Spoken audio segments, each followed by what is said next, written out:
Comme tous les mercredis, nous allons commencer une session. La session d'aujourd'hui portera sur la stratégie de sortie de crise. Comme stratégie, c'est la rigueur et la relance inclusive. Nous avons l'honneur d'avoir avec nous Tiferid Belhaj, président de la Banque mondiale pour MENA. Nous avons notre ami Ezdine Harbi, prof d'économie, et Chokri Harbi, journaliste, rédacteur en chef adjoint du quotidien de la presse de Tunisie. La Tunisie, en transition économique et sociale, est confrontée aux effets d'une crise multiforme, une crise économique, une crise sociale, une crise sanitaire, une stabilité politique accablante, dont les effets dépressifs auto-entretenus nécessitent un plan de redressement très vigoureux. Dans un contexte de crise pandémique, la stabilisation économique est d'autant plus aléatoire que la contrainte budgétaire est trop souvent soutenue et que la politique monétaire est très sollicitée. Des arbitrages difficiles s'imposent entre reprise économique et consolidation financière.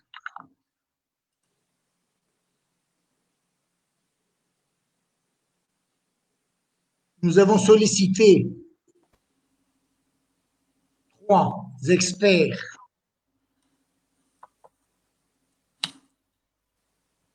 qui suivent la conjoncture économique et financière en Tunisie en général, en particulier, et Chokri Harbi pour les questions pertinentes s'il en est. Les questions seront reçues via le SMS, le mail, Messenger, et à partir de la page Facebook de l'IHE. La Tunisie est confrontée à d'importants impératifs en matière d'assainissement budgétaire.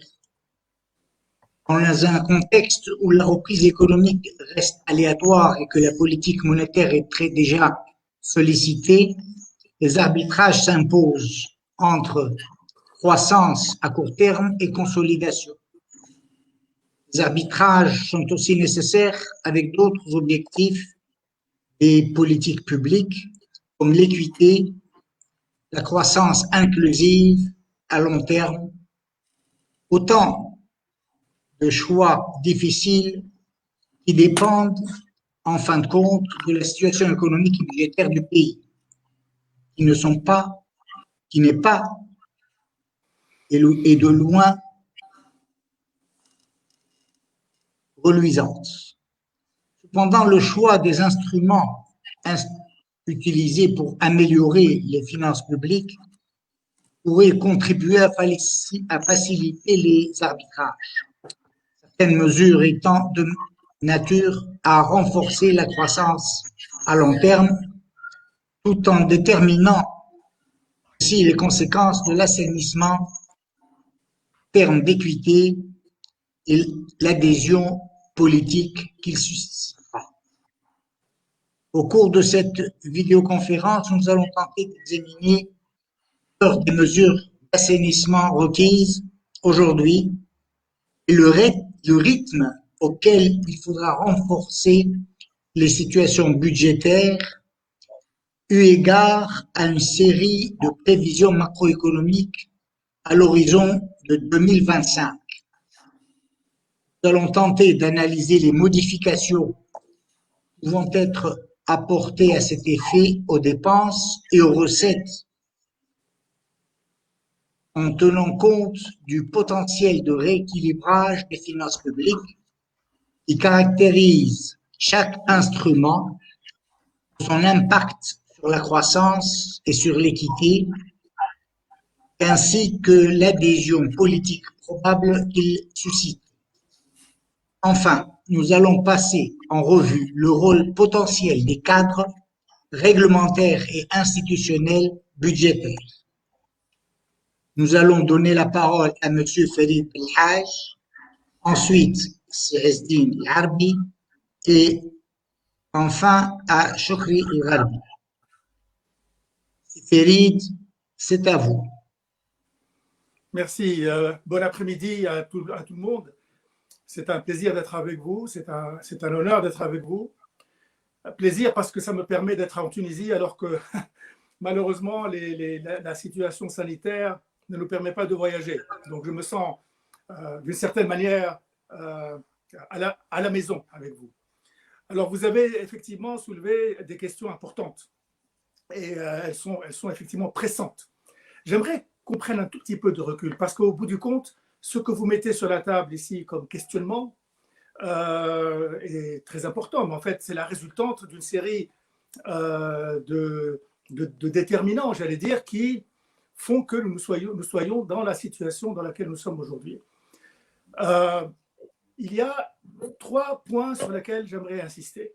Et puis ensuite, nous irons plus dans les détails. D'abord, s'il y a une condition importante pour que nous puissions sortir de l'ornière, c'est la stabilité gouvernementale, c'est-à-dire en réalité la stabilité des politiques publiques et des choix de politique publique. On ne peut pas continuer à faire cette espèce de mouvement de balancier et gouverner au jour le jour, à la semaine ou au mois. Ce n'est pas possible.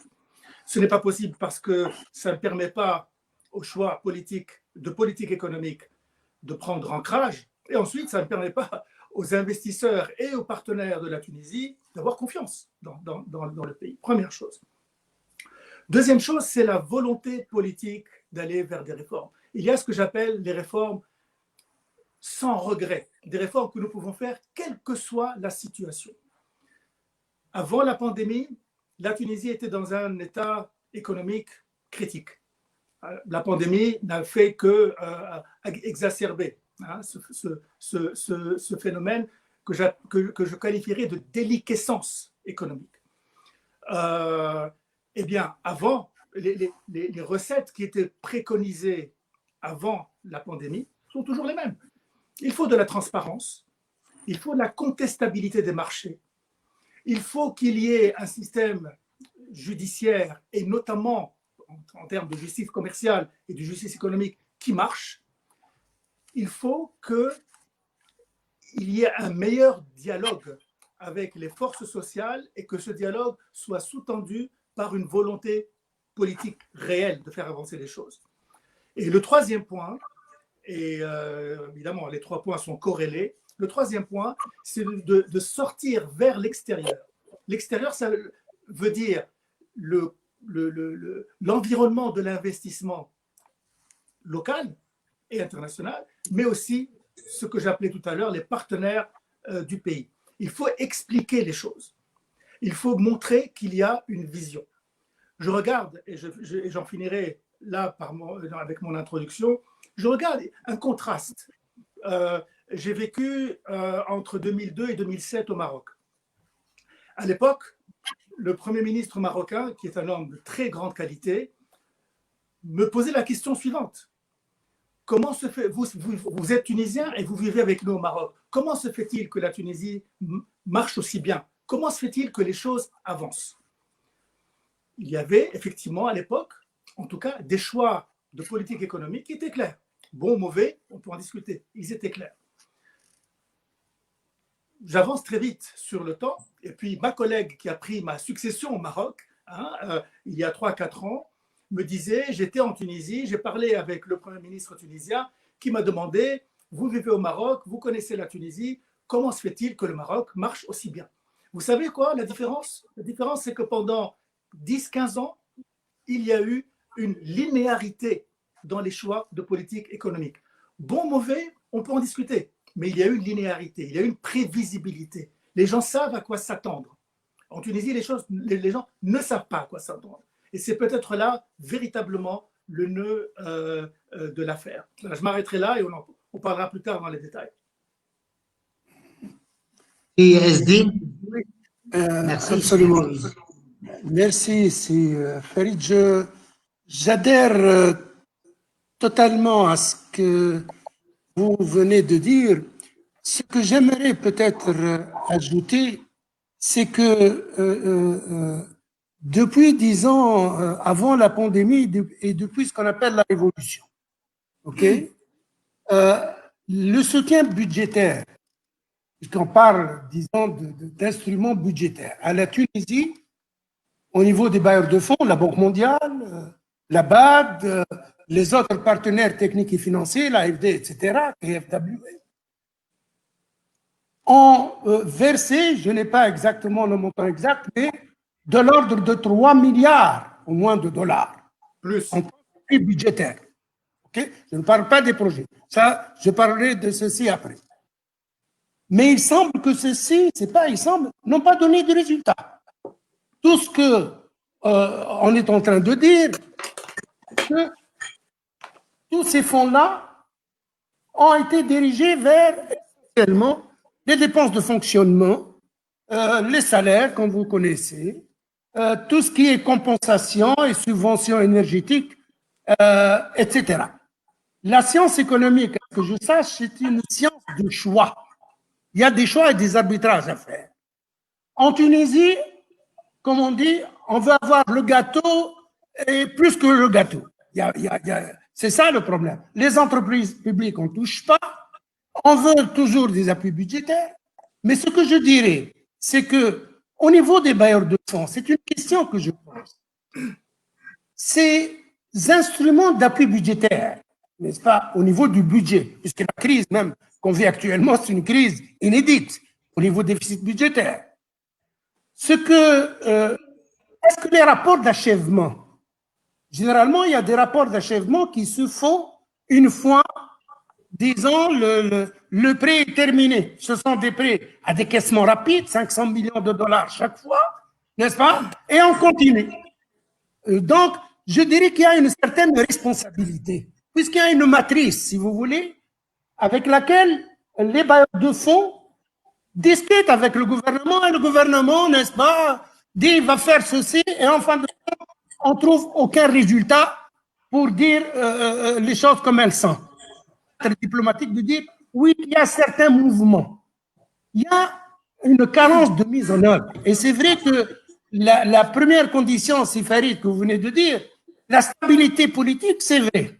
Mais le grand problème au niveau conceptuel, moi, je veux essentiellement comprendre d'une manière conceptuelle ce qui se passe. Et je me réfère un peu à la théorie économique.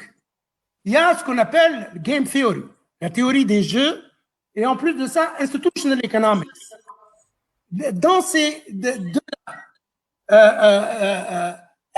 comment faire pour que des réformes permettant d'atteindre un scénario de la Tunisie que j'appelle la Tunisie souhaitable, entre guillemets, qu'on souhaite, que tout le monde souhaite, soit effectivement décidée et mise en œuvre.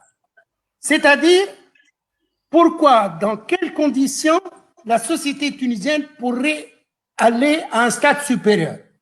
Je veux parler de ce problème-là parce qu'en fait, la Banque mondiale en 2016 a déclassé la Tunisie d'un pays de revenus intermédiaires à un niveau d'un pays, en août, je crois, 2016, à un pays de revenus intermédiaires inférieur. Donc, on s'était rabaissé.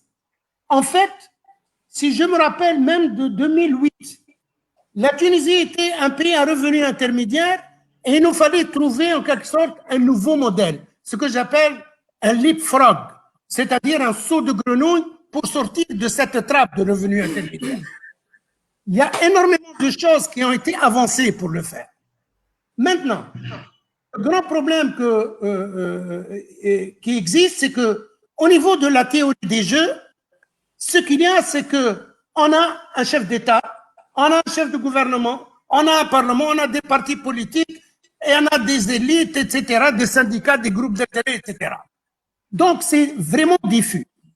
Moi, je me réfère hier ou avant-hier au président du Parlement, je l'ai écouté à la télévision, il venait de dire essentiellement, on ne sait pas qui commande.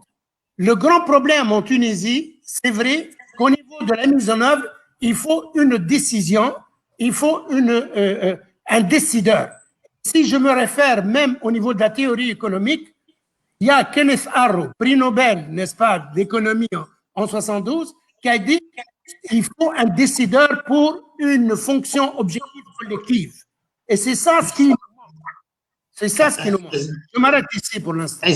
Merci beaucoup, Asdim. Effectivement, il y a un gros problème. Il y a deux problèmes, en fait.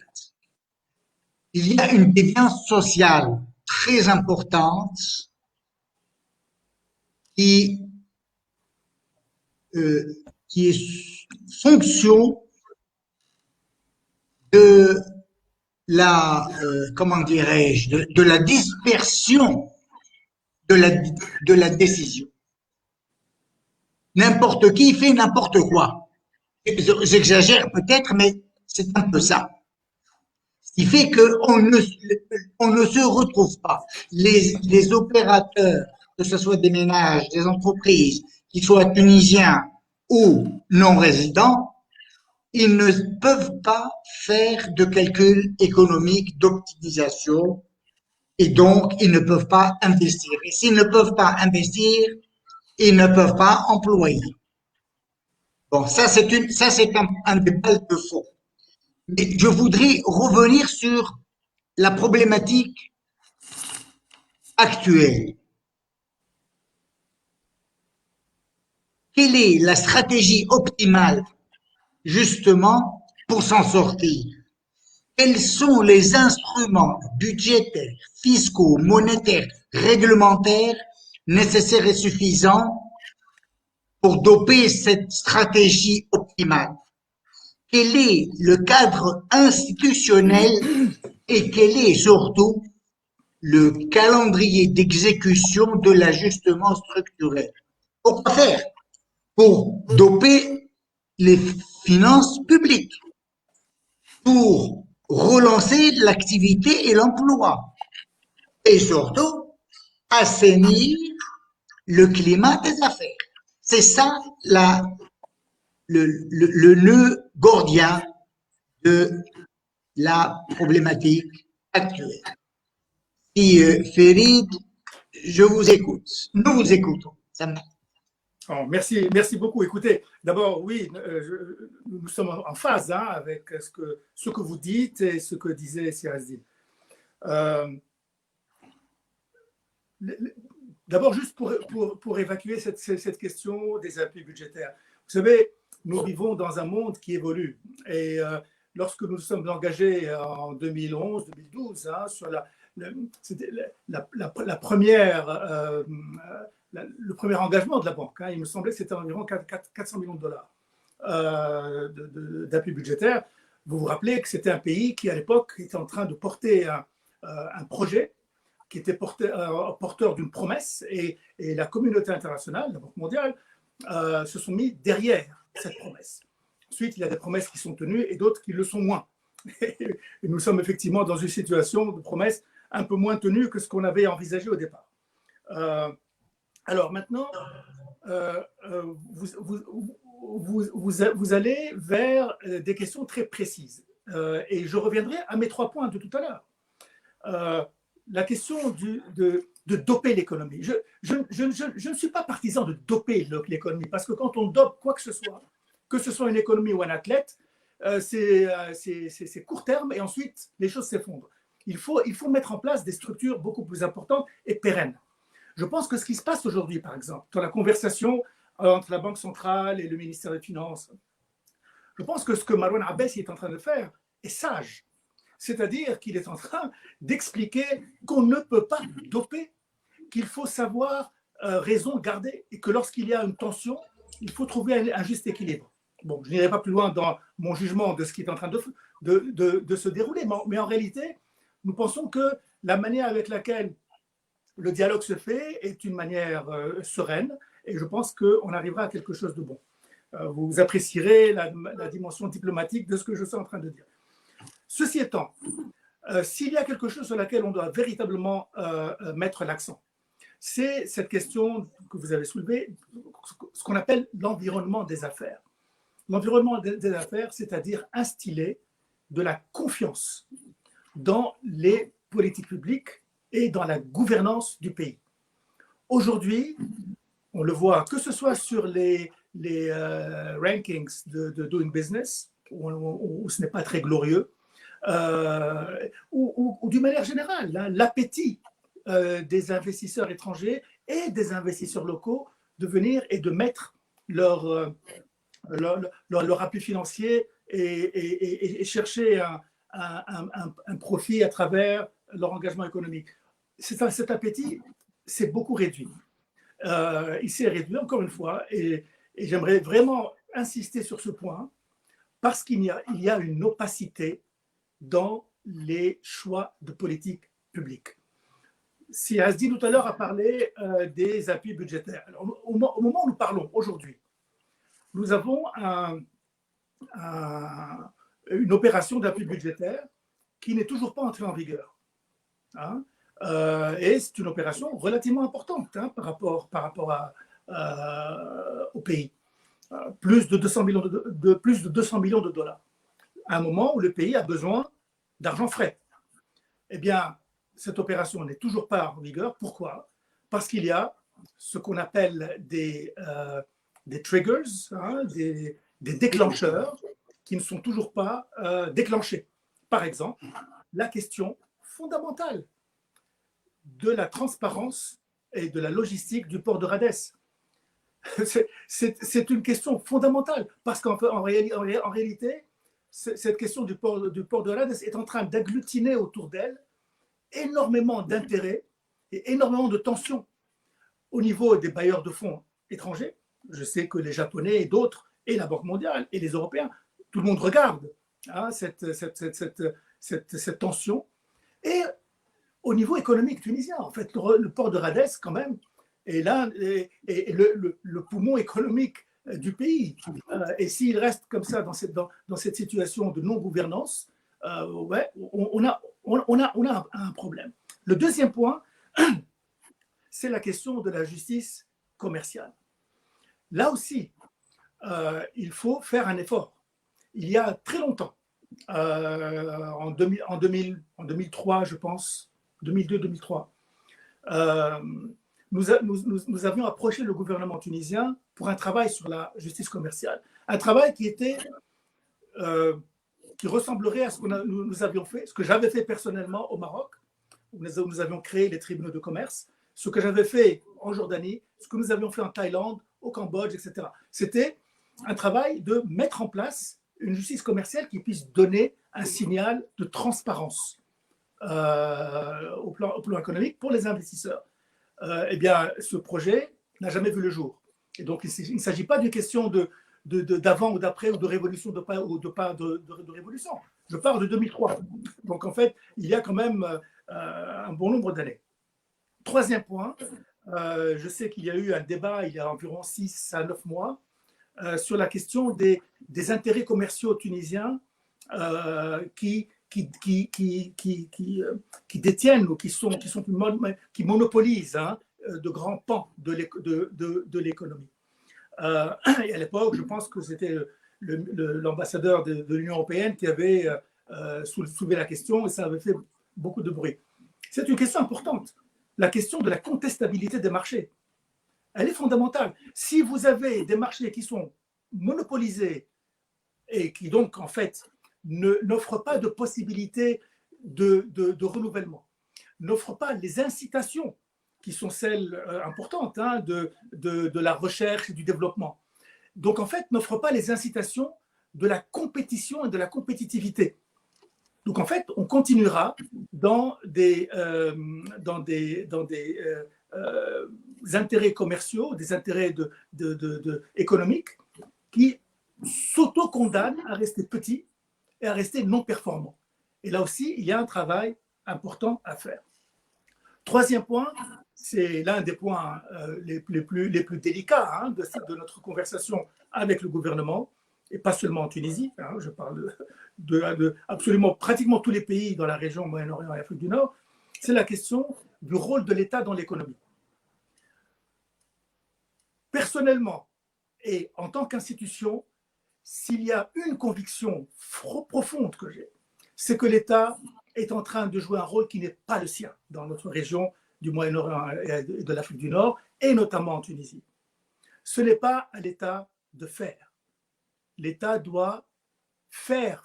L'État doit permettre que les choses avancent. L'État doit réguler et réglementer.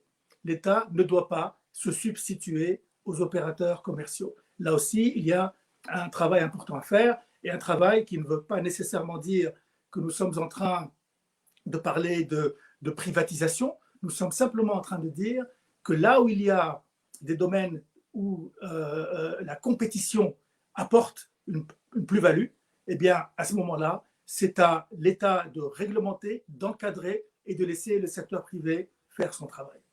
Absolument. Absolument. Merci. Je voudrais juste revenir sur un petit point.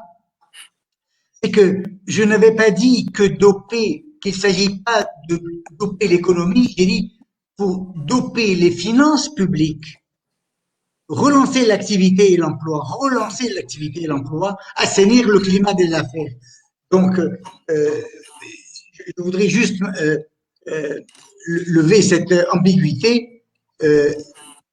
Nous ne pouvons pas donner la possibilité à ce qu'il y ait des fuites au niveau des finances publiques, aussi bien que ce soit au niveau des recettes qu'au niveau des dépenses. Trop de gaspillage et trop de fuites.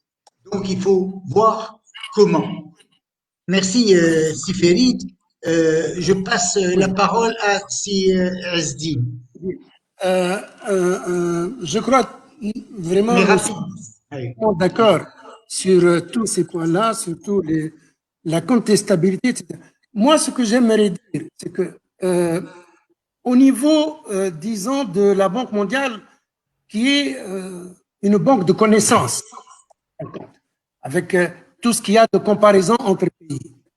La Banque mondiale a fait un travail que tout le monde a lu et utilise parfois, utilise souvent, All in the Family, n'est-ce pas, c'est publié en 2013, n'est-ce pas, sur la période de Ben Ali. Okay? Moi, je pense, franchement, et je vais revenir à la question soulevée par Sitar après. Je pense que, est-ce qu'il pourrait y avoir un ISW, un travail, si vous voulez, de knowledge, de connaissance, pour actualiser un peu ce qui se passe actuellement. Parce que c'est vraiment, on va apprendre de cela. En Tunisie, on dit oh, la démocratie, les autres pays vont apprendre. Et nous sommes dans une messe économique, messe au sens et vraiment, il faudrait, si c'est possible, moi vraiment, je serais partant pour travailler en tant que consultant un peu sur cela. Je ne me vends pas, mais vraiment, c'est plus que nécessaire. Il faut actualiser un peu, actualiser et le faire parler. Par exemple, en Tunisie, nous travaillons beaucoup. Je suis un technocrate. On publie. On voit des responsables. C'est marrant, c'est un ami, etc. On parle dans des coins. Mais les décideurs sont là. Il y a des vestes d'intérêt, il y a des intérêts de groupe, etc., qui font que la contestabilité, ça ne marche pas avec eux. Que, etc., il y a... C'est pour ça que le knowledge est très important, vraiment, au niveau de ce que j'appelle la gouvernance d'une manière générale. Comme on dit, free entry and free exit, comme on veut. Parce que même les groupes du privé, moi, il faut ni angéliser ni diaboliser le secteur privé. Le secteur privé, c'est vraiment l'épine dorsale, n'est-ce pas, de la croissance et de l'investissement. C'est pas l'État. Et je vous rejoins quand on dit c'est pas le rôle. L'État est en train maintenant de donner une nourricière et on est en train de gérer le jour au jour de ce qui se passe. Pourquoi? En Tunisie, on n'a pas une vision. Ce qu'on a, même au niveau de la Banque mondiale, de la BAD et autres, ce que je connais, c'est qu'on a un plan 2016-2020, le plan qui pratiquement est terminé, it's off track, comme on dit, n'est-ce pas? Et dans ce plan-là, c'est sur cette base le business plan des partenaires se base, leur stratégie se base. Maintenant, il n'y a plus de plan. On n'a même pas fait, disons, une évaluation, mais l'évaluation va dire qu'on n'a pas vraiment atteint les résultats de ce qui existe. Dans ce plan-là, le PSD 2016-2020, il y avait 125 milliards de dinars d'investissement. La grosse majorité de ce plan-là devrait être fait par le secteur privé. C'est pas la peine de dire est-ce que ça a été fait? Ben non, ça n'a pas été fait. Quelles que soient, n'est-ce pas, les démonstrations. Donc, il faut une vision. Moi, ce que je suggère, c'est qu'il nous faut une actualisation au niveau des revues de dépenses publiques. Je sais que la Banque mondiale et d'autres, ils ont fait ça il y a 4-5 ans, mais il nous faut une actualisation. On n'a jamais vu en Tunisie, n'est-ce pas, des choses, des indicateurs au niveau budgétaire avant la pandémie. Il devrait se réduire à 3,5% et d'une manière soudaine, chiffre ou pas chiffre, n'est-ce pas, c'est allé maintenant almost à 14%. C'est un déficit budgétaire, c'est énorme. Et maintenant, il y a des dialogues, etc., Banque centrale, pour le ramener à 7%, comment va-t-on le faire? Vraiment, c'est du tatillonnage. C'est pour ça que je vois une revue de dépenses publiques actualisée, même très rapide, elle est nécessaire de faire. Au niveau, troisièmement, et avant de revenir à CETAR, troisièmement, au niveau des appuis budgétaires, moi, vraiment, ce que je suggère, c'est que en Tunisie, on a besoin de ce qu'on appelle des programmes axés sur les résultats. Tout ce qu'on donne en tant qu'appui budgétaire est fongible. Il va aller au budget et au salaire et à l'énergie, subventions, etc. Le grand problème avec les programmes axés sur les résultats, qui sont des instruments, si vous voulez, difficiles que le gouvernement, le ministre des Finances en général, ne les aime pas. Pourquoi? Parce que vous donnez des sweeteners, vous donnez un tout petit peu, des 20%, 15%, et les autres, ce sont des indicateurs de performance. Vous ne décaissez que sur cela. En Tunisie, tout le monde est en train de dire les appuis budgétaires sont allés à l'investissement. On veut que ça ait un investissement. Une seconde, s'il vous plaît. Et ce qui est intéressant, c'est d'avoir ces programmes-là qui sont difficiles et ça va réveiller un tout petit peu les décideurs. Quand les partenaires parlent, tout le monde s'en réfère maintenant. Maintenant, je veux revenir à ce qu'il faudrait faire. Moi, ce que je suggère, ma suggestion, parce que ma suggestion vient sur d'autres pays dans lesquels j'ai travaillé auparavant. Si on est dans une situation où on n'a pas de vision nouvelle, la vision nouvelle va peut-être être prête en juillet 2021. En 30, on est dans une situation d'urgence. Il nous faut un programme de 6 mois d'urgence. Dans ce programme-là, ce qu'il faudrait essentiellement faire, n'est-ce pas? Ce qu'il faudrait essentiellement faire dans ce programme, c'est essentiellement rétablir la discipline macroéconomique et fiscale, mais aussi en termes de quelques mesures d'urgence sur la création d'emplois, en utilisant les ressources d'investissement disponibles.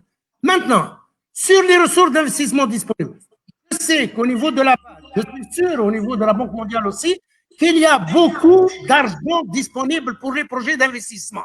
Mais ils sont bloqués. Pourquoi? Parce qu'il y a essentiellement des problèmes au niveau de l'administration, des passations de marché, des lourdeurs administratives inextricables, des responsables administratifs qui sont compétents mais qui ne veulent pas prendre des décisions parce qu'il n'y a pas d'incitation dans tout ce système-là. Donc, ces projets d'investissement, ils sont là, il pourrait y avoir une réallocation pour dire, voici, on va faire des quick wins dans ce programme de 6 mois. Donc, un programme de 6 mois, macrofinancièrement parlant. Deuxièmement, on va utiliser avec des priorités certains investissements qui existent, d'argent, en débarbouillant. Pourquoi on n'utilise pas, par exemple, en Tunisie, moi, ça me fait mal au cœur, on a en Tunisie au niveau budgétaire ce qu'on appelle les budgets axés sur les résultats, n'est-ce pas, par objectif. On est en train de faire le budget, je dirais même pas en comptabilité double, en comptabilité simple, comme de la boutique. Si on fait, par exemple, on délègue au ministère et on fait des contrats de performance, etc., c'est ça qu'il faudrait essentiellement faire. Je crois que les études, si elles sont faites un peu. Dernière remarque, moi je plaide, parce qu'on a tellement fait de disons, de discours, de parlotte, etc. Bon, on a publié et tout. Je suggère que les partenaires de développement, est-ce qu'ils peuvent, ça a été fait dans d'autres pays, d'une manière diplomatique ou autre, n'est-ce pas, dire, voici une note, en quelque sorte, pour un plan de 6 mois jusqu'à ce que votre plan de vision nouveau va apparaître. Ça va donner des inputs. Sinon, on va revenir à la même chose. On va revenir exactement à faire un comme ça a été. On va avoir telle partie ou autre. Et moi, ça n'augure de rien du tout. Donc, pour résumer, un plan d'urgence à court terme. 2, avec la Banque mondiale et les autres partenaires, s'il y a du knowledge au niveau de la gouvernance, etc., comme je l'avais dit, s'il y a des P4R, des programmes axés sur les résultats, et une actualisation de revue de dépenses publiques, et une note qui est adressée au gouvernement, bien, voici ce que nous, en quelque sorte, voyons, et vous êtes libre de prendre ça. Merci. Merci, Aristide. S'il vous plaît, je voudrais revenir sur ce même point. C'est que l'assainissement budgétaire devrait être d'autant plus concentré en période d'autant plus lancinante que la situation des finances publiques est dégradante, que l'économie est léthargique et que les effets des multiplicateurs à court terme sont faibles. Donc, il faudrait qu'il y ait un plan d'urgence, comme il l'a dit Azati, avec des idées claires et nettes d'urgence pour un assainissement budgétaire. Cet assainissement devrait être orienté aussi bien du côté des recettes que du côté des dépenses, surtout que l'ampleur requise de l'assainissement est importante. C'est Farid. Oui. Avant, c'est Farid, j'aimerais, excusez-moi, sur les entreprises publiques, ça a un lien avec le budget. Vous savez qu'en Tunisie, les chiffres que j'ai, peut-être il faut les actualiser, mais il y a 110 entreprises publiques. 110 entreprises publiques, d'après ce que j'ai vu au niveau de l'INS. La plupart de ces entreprises publiques sont déficitaires. 7 entreprises publiques ont des fonds propres négatifs pour 10 milliards de dinars, n'est-ce pas? Des entreprises déficitaires qui n'ont plus de fonds propres, qui ont englouti tout leur capital. CNRPS, CNSS, la STIR, la STEG et d'autres. La question, vous dites de ne pas privatiser, je dirais, franchement, il nous faut un choc. Tout ce qui est concurrentiel, il faut le privatiser. Regardez, pour moi, les entreprises publiques appartiennent à l'État. Là, bien sûr, il y a le syndicat. Le syndicat défend, qu'on le veuille ou pas, les fonctionnaires. Il faut que l'État joue son rôle. Il faut parler franchement aux syndicats. Il ne faut pas avoir peur. Dire, c'est les entreprises publiques, on est en train de sucer le capital du pays. Si, je ne comprends pas. Donc, il faut parler de la privatisation au niveau de tout ce qui est essentiel. Les autres, il faut les restructurer. Pourquoi? Parce que ça pèse sur le budget. Il ne faut pas donner de l'argent, n'est-ce pas, appui budgétaire ou je n'en sais rien, et continuer à renflouer ces entreprises publiques qui, en principe, devraient aider l'État, pas le vice-versa. Excusez-moi de faire ma parenthèse, c'est Farid. C'est Farid. Oui, non, c'est très important ce que dit Sirazdine concernant les entreprises publiques. Et c'est un peu ce que je disais tout à l'heure par rapport au rôle de l'État dans l'économie. Là où il y a des secteurs compétitifs, je n'irai pas en disant il faut privatiser, je dis simplement il faut ouvrir le secteur. Et en ouvrant le secteur, eh bien, si l'entreprise est compétitive, eh bien, elle survivra. Si elle ne l'est pas, eh bien, elle, d'une manière ou d'une autre, sera restructurée ou se fondra dans un paysage où le secteur privé prendra le dessus. Il n'y a pas d'autre solution, mais nous ne sommes pas des ayatollahs de la privatisation. Ce n'est pas ça. C'est simplement de dire il faut que le denier de l'État, que l'argent du contribuable aille vers des des objectifs productifs. Voilà. À la Banque mondiale, on a une loi, une règle importante. Hein, c'est que tout est pour les productive purposes. Tout doit être fait pour des objectifs productifs. Et donc, il faut que le donné de l'État aille dans ce domaine-là. Quelques remarques. Première chose, vous avez parlé de, peut-être sans utiliser le mot, hein, de serrer un peu la ceinture, de l'austérité. Hein.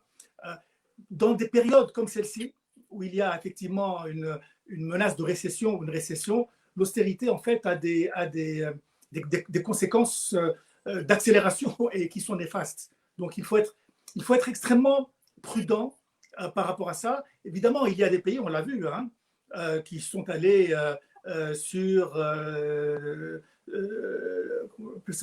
quantitative easing, en fait. Hein. Ils ont mis beaucoup d'argent. On a parlé de ce que Tom Friedman a appelé à la fin des années 60 les fonds hélicoptères, etc. Bon, pour faire ça, il faut avoir des poches extrêmement profondes. Nous n'avons pas des poches profondes. Donc, nous n'avons même pas la capacité de le faire. Et ce n'est pas en imprimant de l'argent que ça va s'arranger. Donc, à ce niveau-là, il faut être très prudent. Et là encore, je pense que miser sur la sagesse du gouverneur de la Banque centrale sera important. Hein, parce que c'est là où, en fait, on mesure l'importance d'une banque centrale qui ne soit pas aux ordres du politique.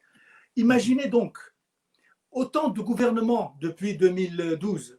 Si chaque gouvernement a une politique monétaire et à chaque fois la Banque centrale commence à s'accommoder de cette politique, c'est fini, ce n'est plus une banque centrale, ça devient une balançoire. Donc il faut faire très attention par rapport à ça et encore une fois, garder les esprits froids si on veut et ne pas trop s'aventurer. Serazdine, vous aviez parlé de ce que vous souhaiteriez que la banque fasse. J'ai de bonnes nouvelles pour vous. Hein. D'abord, alors, ce qui concerne nous avons fait, lors de l'avènement du gouvernement Farfer, nous avons proposé un white paper au gouvernement qui était exactement ce que vous proposez. Hein. En fait, un programme sur 6 mois de mesures urgentes qui peuvent permettre d'ouvrir la voie vers des réformes. Et c'est un papier qui n'est pas nécessairement révolutionnaire. C'était simplement pour dire, voilà comment on peut structurer les premiers 6 mois et puis ensuite travailler plus loin sur des réformes qui, pour être structurelles, n'en sont pas moins séquencées. Donc, on ne va pas tout faire en même temps parce que nous comprenons qu'il y a une capacité d'absorption relativement limitée. Deuxième chose, vous avez parlé du PER. Nous avons sorti en juin 2020, donc il y a quelques mois, un PER qui s'appelle, je vais en anglais là, A New Pact for the Transition, Modernizing the State for Better and Fairer Public Spending. Et en fait, c'est un PER qui est donc maintenant à la disposition du public. C'est une revue des dépenses publiques, en fait, qui a cette ambition d'aller exactement là où vous souhaitez aller, hein, d'avoir plus de transparence, expliquer où va l'argent et comment est-ce qu'il pourrait être mieux exploité.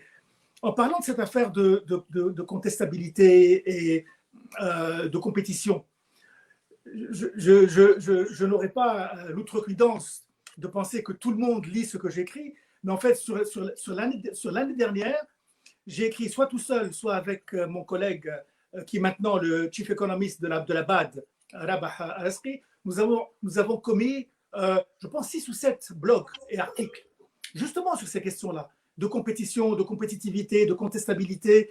Et évidemment, nous ne parlions pas que de la Tunisie, hein, nous parlions de la région MENA. Mais en fait, ce sont des choses que nous souhaitons continuer à pousser parce qu'elles sont extrêmement importantes. Et je finirai par ce par quoi vous avez commencé, le rapport qui avait été fait effectivement en 2012-2013 par la banque sur les années Ben Ali. C'est très bien de faire ça une fois que le régime est tombé. Ce qui est mieux, c'est de le faire pendant que les choses sont en train de se passer. Et c'est ce que je pousse mes collègues à faire. Parce que je pense qu'à ce niveau-là, il est important que l'institution, que la Banque mondiale fasse preuve, comme on dit en anglais, walks the talk. Il faut que nous puissions dire les choses et le dire de manière très claire et ne pas simplement attendre que tel régime tombe pour ensuite dire « Ah, voilà ce qui était mauvais ». En fait, l'important, c'est d'essayer de prévenir les crises et d'essayer d'aller toujours être ahead of the curve, comme on dit. Hein, essayer de prévenir les choses et de conseiller les États et les gouvernements avec lesquels on travaille, de les conseiller de manière à pouvoir circonscrire les crises et pouvoir nous en sortir. Parce que franchement, chaque crise que chacun des pays qui sont sous la responsabilité de la région MENA, chacun de ces pays est en crise. Moi, je vois à partir du Maroc jusqu'à l'Iran, en passant par l'Algérie, la Tunisie, la Libye, l'Égypte, chacun de ces pays-là est dans une crise spécifique, particulière, mais est en crise. Et là, il y a effectivement un travail à faire pour nous. Et je dois dire que je ne suis pas du tout satisfait de là où nous sommes. Nous devrions faire beaucoup plus en tant que Banque mondiale. Et là, c'est une autocritique, si on veut. On essaiera de faire plus, pas en mettant de l'argent, parce que ce n'est pas ça qui est important, mais en menant un dialogue qui soit ouvert, qui soit franc, qui soit courageux avec les pays, dire les choses comme elles sont. Et un dernier point, et ne pas seulement s'engager avec les gouvernements. Il y a un écosystème économique et social dans lequel nous devons nous engager. C'est pour ça que lorsque je suis à Tunis, par exemple, les moments les plus agréables que j'ai, c'est quand je suis autour d'une table avec Samir Mejoul de l'UTICA et Nourdine Taboubi de l'UJTT. Et je dois dire que ce sont des dialogues extrêmement importants et fructueux. Et nous faisons la même chose avec la société civile, avec vous, par exemple, dans cette conversation que nous avons avec les instituts académiques, et nous le faisons à travers tous les pays de la région MENA. Donc il est important que la banque se réinvente à ce niveau-là et continue justement d'élargir son spectre d'engagement avec toutes les composantes économiques et sociales des pays dans lesquels nous sommes. Merci. Beaucoup, une minute, juste un point sur lequel je voudrais revenir. Est-ce que vous ne pensez pas, Siferi, qu'une autorité de surveillance budgétaire indépendante, parce que le fond de ma pensée, puisse jouer un rôle important dans l'évaluation de la situation des finances publiques, parce que c'est ça la problématique en général, et pour le respect des règles du jeu, le renforcement de la discipline imposée au pouvoir public qui en découle pourrait contribuer à renforcer la crédibilité de leur action. D'un côté, donc, nous avons une banque centrale indépendante qui a son mot à dire et une autorité de surveillance budgétaire indépendante qui peut jouer un rôle important pour coordonner un peu toutes les décisions. Qu'est-ce que vous en pensez de cette... Est-ce qu'on peut vous ajouter des questions comme ça, vous répondez en bloc? Non, mais sur cette question-là, je pense que je suis quelqu'un qui croit très profondément dans la pérennité des institutions. La surveillance budgétaire, c'est le Parlement qui l'amène.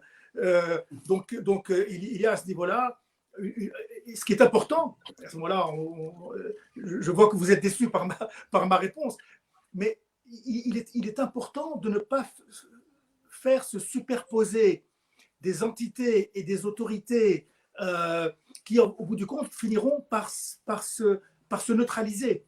Hein. Et vous avez l'ordonnancement des choses aujourd'hui fait que vous avez un gouvernement qui gouverne, en tout cas qui est censé gouverner, et vous avez un Parlement qui contrôle le gouvernement à travers des différents mécanismes. Et vous avez une banque centrale qui gère la politique monétaire et la stabilité des prix. Si vous allez ajouter d'autres entités, et je sais qu'aujourd'hui en Tunisie, nous avons un florilège d'entités constitutionnelles qui sont un peu partout. Hein. Je ne sais pas si c'est véritablement la manière de faire, parce qu'à ce moment-là, vous êtes en train d'éroder une partie de la responsabilité du Parlement. C'est un problème. Et je ne veux pas parler de la performance du Parlement. Hein. Ça, c'est une autre affaire. Moi, je parle de l'institution parlementaire, et dans le même temps, vous allez mettre une manière de bouclier, si on veut, entre le Parlement et le gouvernement. Et je ne suis pas convaincu de ça. Maintenant, on peut en discuter et vous pourrez très sûrement me convaincre, je ne sais pas. Mais pour le moment, je préfère penser que le Parlement, un Parlement bien élu, avec des élus qui savent ce qu'ils font, peut effectivement jouer ce rôle de contrôle qui est un rôle important. C'est ce qu'on appelle les checks and balances. Hein? C'est ça qui est important dans l'ordonnancement normal des institutions. Si vous me permettez un point très rapide qu'on n'a pas du tout mentionné, toutes ces réformes-là, ou le white paper, merci de vraiment m'informer de ce que vous avez fait. Et je vais chercher par n'importe quel moyen de lire ce qui a été fait pour compléter un tout petit peu des réponses qui me préoccupent. Toutes ces réformes-là sont en fait, la mise en œuvre, c'est à travers l'administration. L'administration en Tunisie, on dit, il faut la moderniser, il faut la débureaucratiser. Est-ce que, au niveau même des recrutements, quand on parle même d'assainissement budgétaire, un des gros problèmes qu'on a, c'est essentiellement, n'est-ce pas, ce recrutement de fonctionnaires où ceux qui sont au haut, n'est-ce pas, ils gagnent peu, alors qu'ils devraient avoir des incitations, et que d'autres, c'est un chômage déguisé. Ils sont là pour ne rien faire et embêter les autres. Est-ce qu'il pourrait y avoir, ou est-ce qu'il y a au niveau de la Banque mondiale ou autre, n'est-ce pas, des travaux sur ce que j'appelle la modernisation de la fonction publique? Moi, j'ai des idées sur cela au niveau de ce qu'on appelle double track, un track sur la performance. En Tunisie, on ne peut pas recruter dans l'administration des têtes maintenant. Pourquoi? Parce que le cadre légal, il faut qu'il soit de l'ENA, ou il faut qu'il soit, je n'en sais rien. Donc, vous avez des cadres qui ne sont pas attirés du tout, parce que c'est la règle de la fonction publique qui s'applique sur cela. Donc, il faudrait, on a besoin d'études un peu sur cela. Ça, c'est le premier point. Deuxième point, c'est que il serait très intéressant, c'est pas d'ajouter des institutions, on a besoin en Tunisie d'un Council of Economic Advisors. Comme ça, on a besoin en Tunisie de ça, qui est là au plus haut sommet. C'est pas un ou deux personnes. On a eu un webinaire avec Si Afif Shelby, qui était président du Conseil d'analyse économique. Ils ont produit des choses, mais que personne n'est en train de faire. On a besoin d'un Council Economic Advisor avec, n'est-ce pas, monitoring and evaluation, ou des gens compétents, pas des partisans, technocrates, qui ne se présentent à aucun poste politique, qui sont là pour guider ce qu'il y a. C'est pas pour guider ce qu'il y a, c'est pas pour être utilisé à tort et à travers. Un Council of Economic Advisor lié au plus haut niveau avec un comité de suivi sur le monitoring and evaluation de tout ce qui est réforme. C'est ça ce qui est le plus important. Parce que les ministres, ils n'ont même pas le temps de lire ce qu'il y a. Ils sont appelés à droite et à gauche pour éteindre le feu chaque jour. Voilà. Ça. Troisièmement, le Fonds monétaire international. Vous avez parlé d'un appui budgétaire de la Banque mondiale de 100 millions. Le Fonds monétaire international, on n'a plus de programme avec eux depuis le mois d'avril.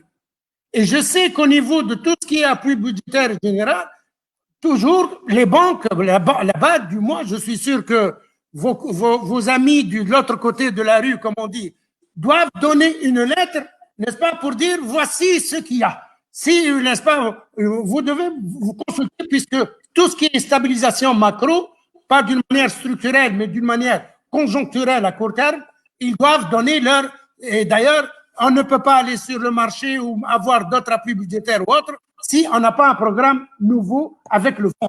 Je ne sais pas. En Tunisie, on a coupé, il y a eu la Covid, les 740 millions de dollars. On a coupé 2 tranches et on ne sait pas, personne ne peut répondre au nouveau gouvernemental, est-ce qu'on peut avoir avec le fonds ou pas quelque chose de nécessaire pour pousser aussi les réformes. Je vous remercie. Oui, je voudrais revenir sur ce point particulier. Vous savez qu'il n'y a plus de conseil économique et social en Tunisie. Nous en avons plus. nous n'en avons plus. Il y avait des universitaires, il y avait des hauts fonctionnaires, etc., Rami Khams, avant le 14 janvier. Aujourd'hui, il y avait le Conseil économique et social, et comme le dit Asdin, il y a beaucoup de gens qui ont des sensibilités, je dirais même des ambitions politiques.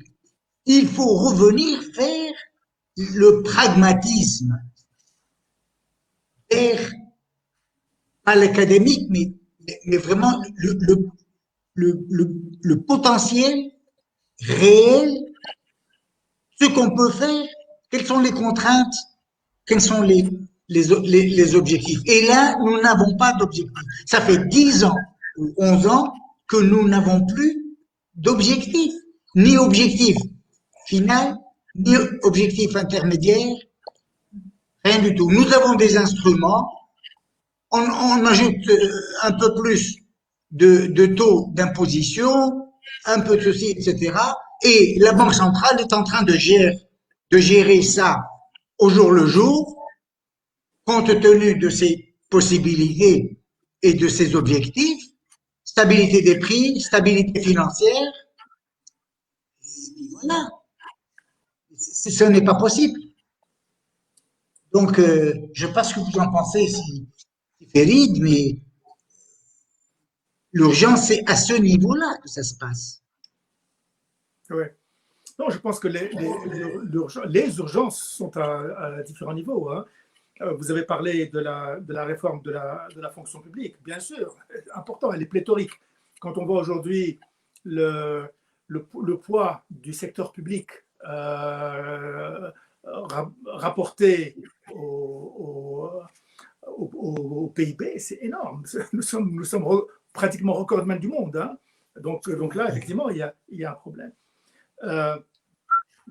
Par rapport à cette équipe de conseillers économiques qui devrait être soit auprès du Premier ministre, soit auprès du président de la République, je pense qu'il est important qu'il y ait effectivement ce type de choses, que ce soit des gens, comme vous l'avez extrêmement bien indiqué, qui n'aient pas d'horizon politique, parce qu'en fait, dès que vous commencez à avoir des horizons politiques personnels, vous polluez votre jugement. Hein.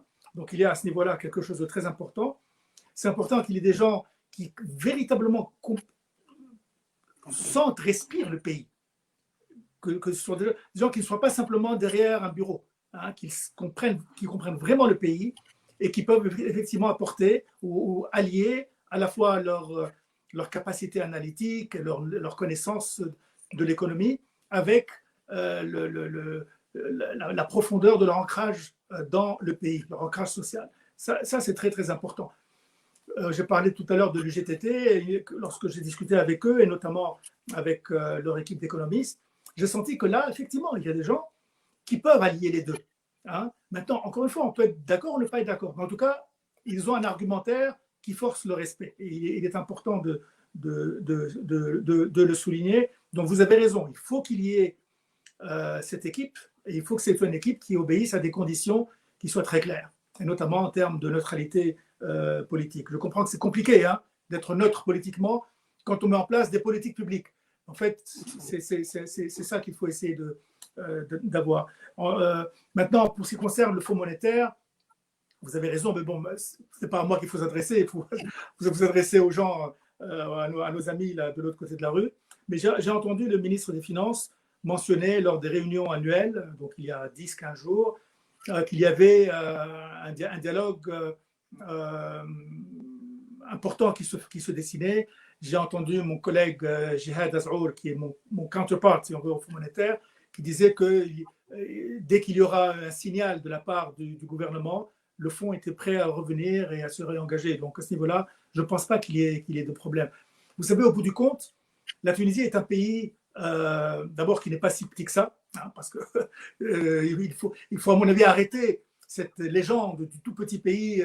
Non, nous sommes un pays qui est aussi grand géographiquement, en surface que que la Belgique et le Luxembourg et les Pays-Bas réunis. Hein. Donc, Et la Suisse, c'est vrai. Et peut-être, allez, on va ajouter la Suisse pour faire bonne mesure. Et puis, c'est un pays qui a énormément de capacités humaines et énormément de capacités naturelles. Donc, nous ne sommes pas petits. Ce qui nous pose problème, et là je parle vraiment en tant que citoyen tunisien, hein, c'est une gouvernance désastreuse du pays. Et je ne vais pas aller sur les derniers événements là qu'on a vu se faire dans le sud, mais c'est une gouvernance désastreuse du pays. On est en train de gouverner véritablement heure par heure. Et là, effectivement, on revient à ce que je disais au tout début, il faut qu'il y ait une prévisibilité des politiques publiques. Il faut que les gens sachent où est-ce que le gouvernement est en train de mener le pays, de manière claire, de manière explicite. Et on est d'accord, et donc on est en phase d'appui, ou nous ne sommes pas d'accord et on est en phase d'opposition. Mais il n'est pas question de continuer à faire du swinging, comme on dit, hein, un jeu de balançoire, parce que ça ne mène à rien. On ne peut pas réaliser ce qu'on devrait réaliser. Et dans le même temps, on donne énormément, on pose beaucoup de questions aux gens à qui on ne devrait pas poser de questions, c'est-à-dire les investisseurs et les bailleurs de fonds internationaux. Laissez-moi finir par encore une fois faire un dernier appel, si on veut, hein, à ces réformes qu'on ne regrettera jamais, quel que soit ce qui se passe. Vous savez, en matière de changement climatique, on parle de no regret reforms. Par exemple, quand on dit, allez, on va planter 1 million d'arbres. Qu'il y ait une catastrophe naturelle ou qu'il n'y en ait pas, c'est toujours ça de prix. Eh bien, en matière économique, entrer dans une dynamique de transparence de la dette. Vous avez parlé de transparence budgétaire, hein, dire les choses comme elles sont. Entrer dans une dynamique de transparence du secteur public, d'une meilleure gouvernance. Et là, il y a beaucoup de choses spécifiques qu'on peut faire. Hein. Travailler sur la justice économique, absolument fondamentale. Je suis investisseur, je dois être sûr que si les choses tournent mal, que je puisse me tourner vers une justice qui puisse me rendre justice. Et ne pas être dans une situation où, en fait, ce sont les prébendes qui gouvernent. Il est important que notre gouvernance monte à un niveau qui permette, encore une fois, d'instiller la confiance. Vous savez, nous avons des projections démographiques qui montrent que d'ici 2050, il y aura plus de 300 millions de jeunes dans la région MENA qui seront en train de frapper à la porte du marché du travail. 300 millions de jeunes. Ces 300 millions de jeunes-là, entre le Maroc et l'Iran, hein, et tous les pays au milieu, ce n'est pas le secteur public qui va pouvoir les absorber. Ce n'est pas le secteur public. Ça ne peut être que l'entreprise publique, ça ne peut, privée. Ça ne peut être que le secteur privé. Donc il faut vraiment que l'État se réinvente, que l'État cesse de faire tout. L'État n'est pas tout pour tous. L'État doit être là pour réguler, réglementer, donner les grandes orientations et laisser le secteur privé faire ce qu'il sait faire, c'est-à-dire créer la richesse. Voilà, je m'arrête là. Je voudrais donner la parole à Chokri Gharbi pour les questions qu'il aurait à poser. Vous m'entendez bien? Chokri. Vous m'entendez? Oui, oui, bien sûr. Vous m'entendez bien? Vous devriez parler un peu plus fort, mais ça va. Il faut reconnaître que la Banque mondiale, depuis l'indépendance de la Tunisie, a mené beaucoup d'efforts et a financé des projets importants comme les barrages, les grands projets.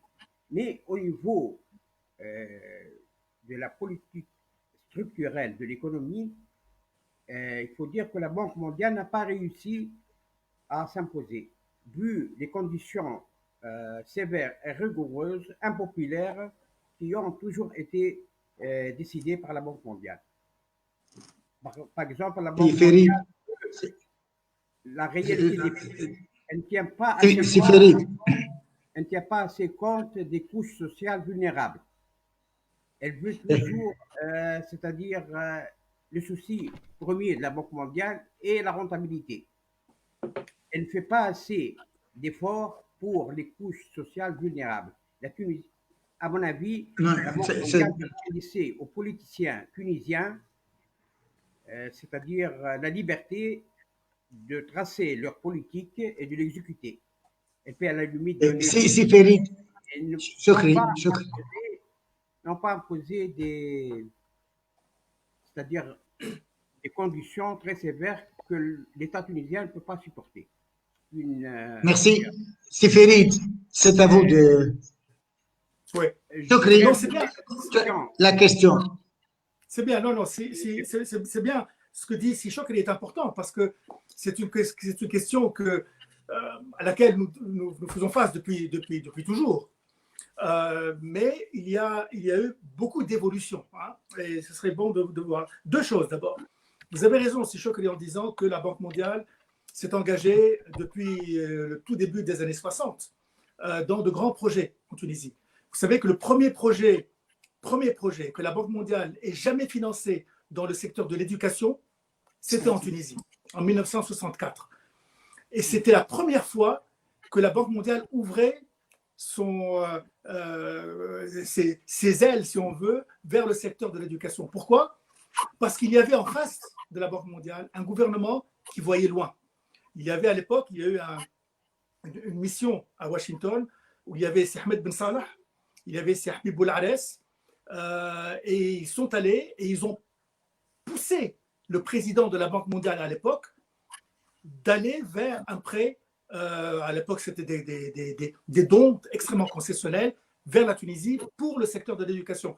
Et vous savez, pour la petite histoire, parce que c'est là où en fait ça devient intéressant et vous voyez combien le rôle social de la Banque mondiale est important.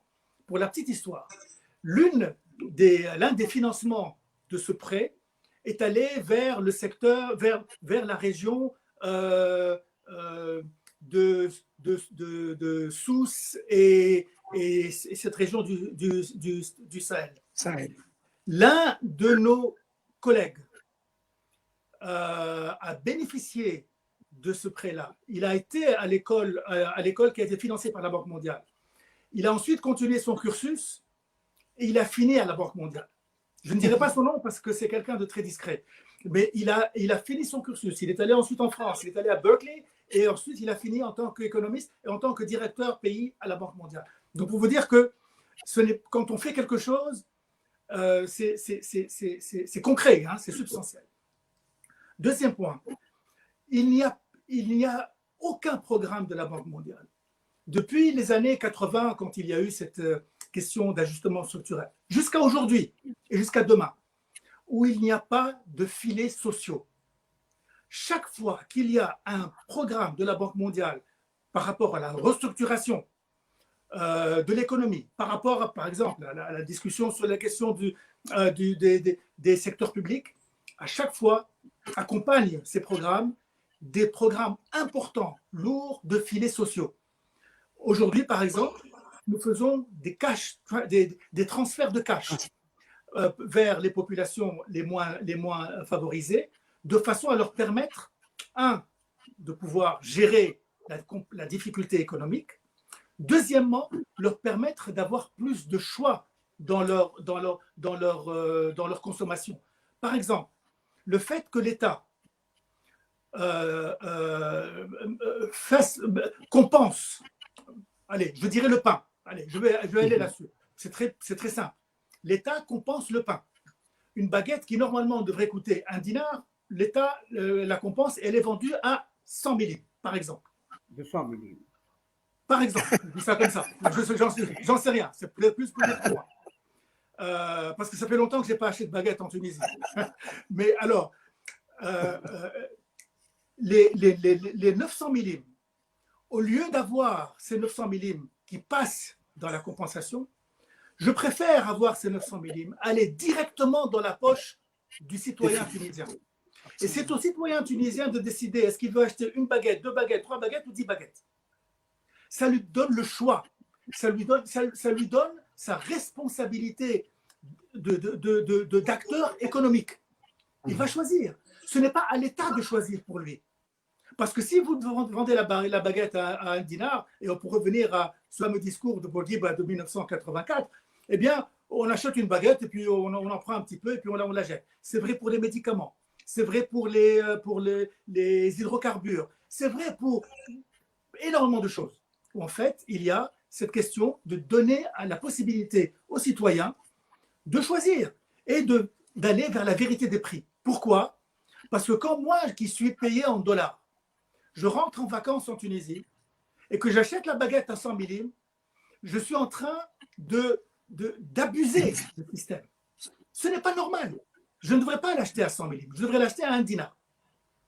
Mais le citoyen qui n'a pas les moyens, à qui je donne les 900 millim, pourra avoir la possibilité d'acheter sa baguette à 1 dinar s'il le veut, et de mettre, et au lieu d'en acheter 10, il en achètera une seule, par exemple.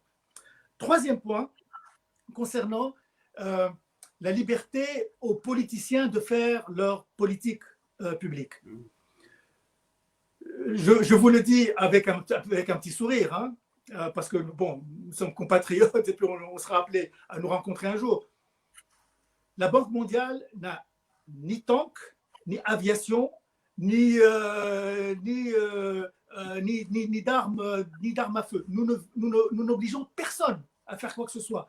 Nous proposons, je l'ai dit tout à l'heure à Sirazdin, nous avons proposé un white paper avec des suggestions de réforme.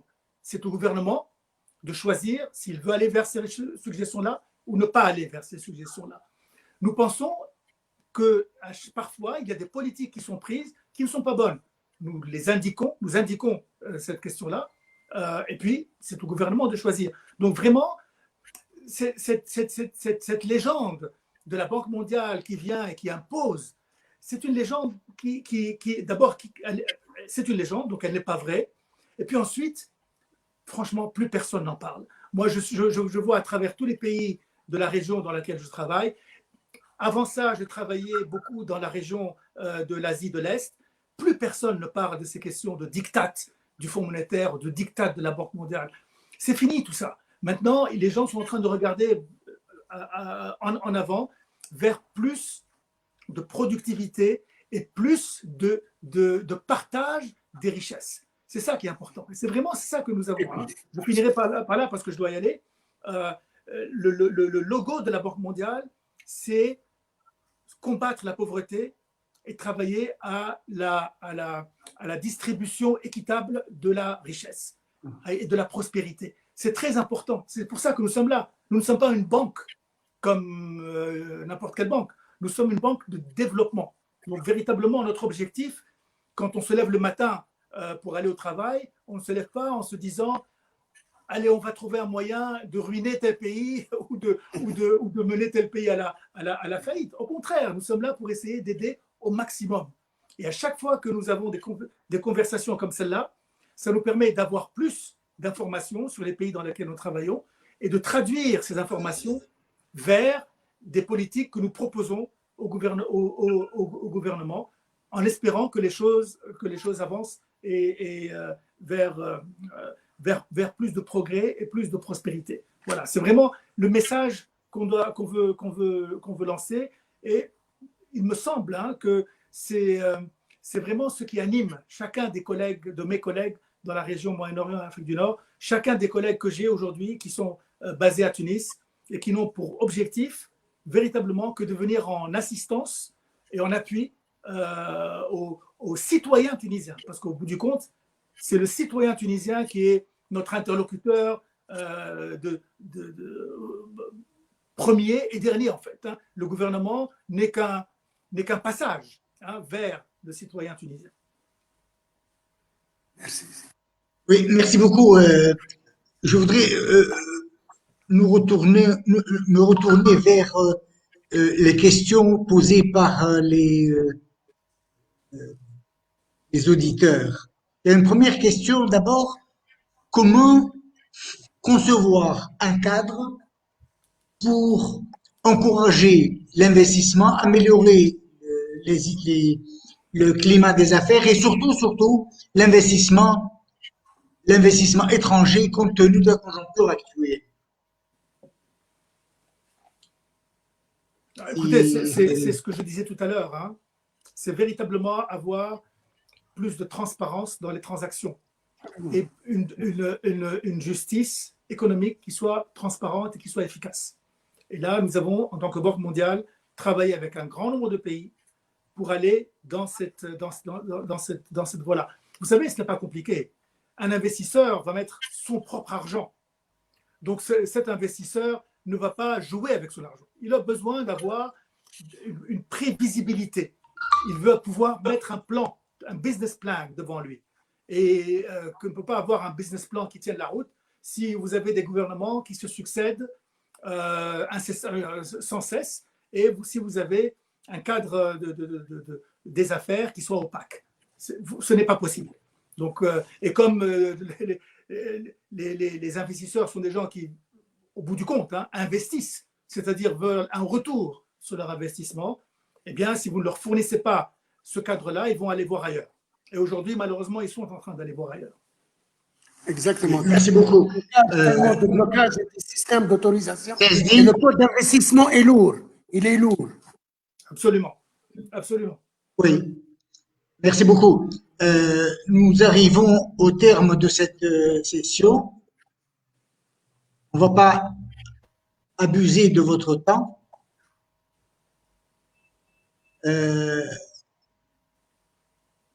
Je tiens à vous renouveler nos remerciements de l'Institut des hautes études de Tunis d'avoir voulu participer à ce binaire. Et encore une fois, merci. Nous retenons que il faut avoir une vision à long terme. On doit avoir des objectifs clairs. Un centre de décision homogène. Et tenir compte des objectifs compte tenu des contraintes. L'objectif, c'est d'améliorer le bien-être social. C'est la définition même de l'économie. Nous arrivons donc à ce terme de cette binaire. Nous vous remercions beaucoup. Ferid, encore une fois, nous aurons certainement, Inch'Allah, la possibilité de vous solliciter. Nous remercions aussi SD